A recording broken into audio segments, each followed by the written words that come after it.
السلام علیکم۔ تم میں سے کچھ کو تہجد کی لگن لگا کے اللہ اپنی محبت کے لیے چن لیتا ہے، اور پھر رات کا آخری پہر ہوتا ہے، تم ہوتے ہو، تمہارا رب ہوتا ہے، اور وہ باتیں ہوتی ہیں جو رب کے علاوہ کوئی نہیں جانتا۔ جس کو وہ اپنی محبت کے لیے چن لے پھر اس کے لاڈ نہ اٹھائے، ایسا بھلا ہو سکتا ہے؟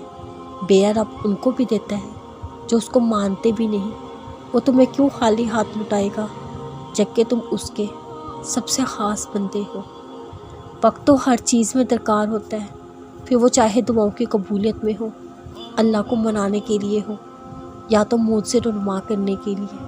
وقت تو لگتا ہے، جب وقت زیادہ لگتا ہے تبھی تو میٹھا پھل نکلتا ہے۔ دیر سے نہ گھبراؤ بلکہ اور پرسکون ہو جاؤ، کیونکہ یہ دیری بذات خود گواہ ہے تمہارا دعاؤں کی قبولیت اور اس بات کی کہ رب راضی ہے، جبھی تو دیری سے آزما رہا ہے۔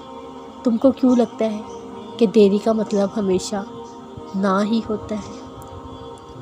جب تک رب کا فیصلہ نہ آ جائے تب تک خود ہی نتیجے نہ نکالا کرو، بلکہ دل سے سب اللہ کے سپرد کر کے پرسکون ہو جایا کرو، کیونکہ وہ رب جو بھی فیصلہ لے گا بہترین لے گا۔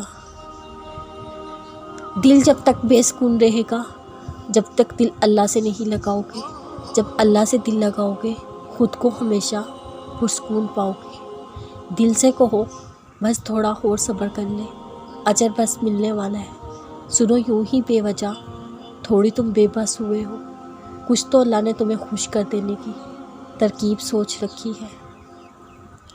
یوں ہی تہجد تک پہنچ کے تمہارا اللہ کو منانا بے وجہ تو نہیں، کچھ تو اللہ بھی تمہیں اشارہ دے رہا ہے۔ تمہاری دعاؤں پہ کن کہنے کا ارادہ وہ کر چکا ہے۔ دل کا اس بات پہ یقین رکھنا، اللہ سے جو مانگا ہے وہ ضرور دے گا، بے وجہ تو نہیں۔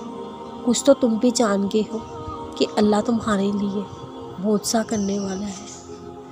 ہو سکتا ہے جس کو تم اختتام سمجھ رہے ہو وہ اللہ کا کہانی مکمل کرنے کا انوکھا انداز ہو سکتا ہے جس لمحے تم مایوس ہو کر مانگنا چھوڑ دو وہی وقت اللہ کے کن کہنے کا ہو سکتا ہے آغاز تمہاری پسند سے نہ ہو، مگر اختتام میں وہ معجزہ کر کے تمہیں خوش کر دینے والا ہو سکتا ہے جس لمحے تمہیں لگے تم نے سب کھو دیا، اسی لمحے میں اللہ اپنی غیبی مدد بھیج کے تمہیں حیران کر دے۔